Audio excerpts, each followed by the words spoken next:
So guys, from Eccles, this is Eccles main road, the main road into the Eccles housing scheme. And as you guys know, I just came to you from the Mandela to Eccles highway, and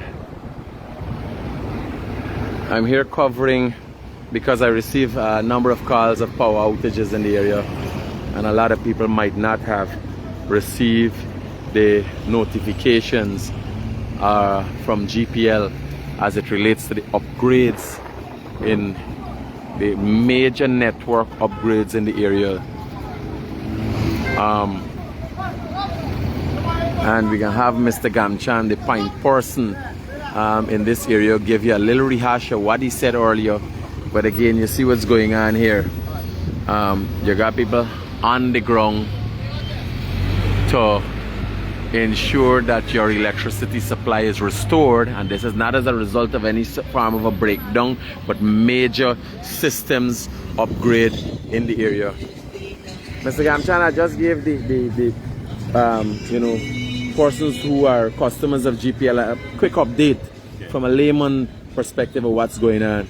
But as you know, if you could do a rehash of what we spoke about earlier, and what exactly is going on specifically on this location. Okay, so good afternoon, viewers of the day.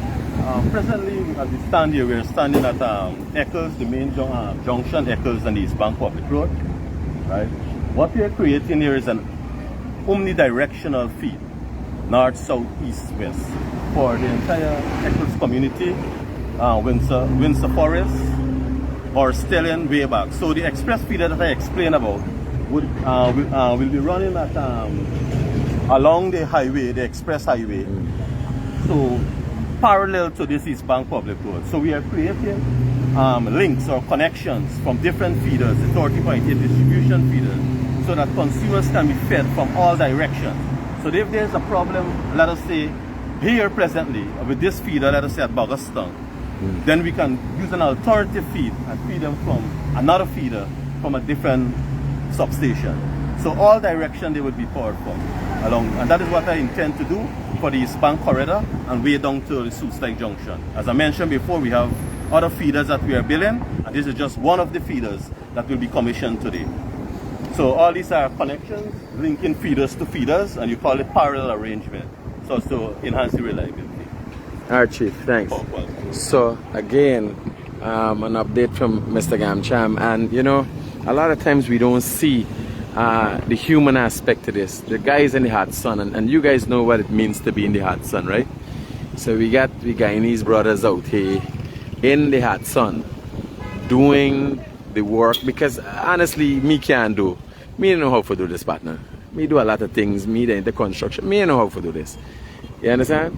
So when you're home, yeah, brother, and you're getting a little frustrated with what's going on, you ain't get your light, you ain't get to watch your television, know that there are people out here risking, them heights, dealing with high voltage and everything else. You got people literally risking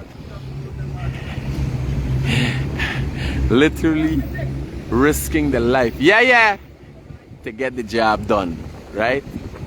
There's somebody son, somebody husband, there's the reality of what's going on, and too many times we are thinking about ourselves and we're taken away from the reality of what's going on and how it's done. So you see why the reason I come out is because you see the blackout affects you, the power outage affects you, but what you pay attention to, it is not if this can be avoided.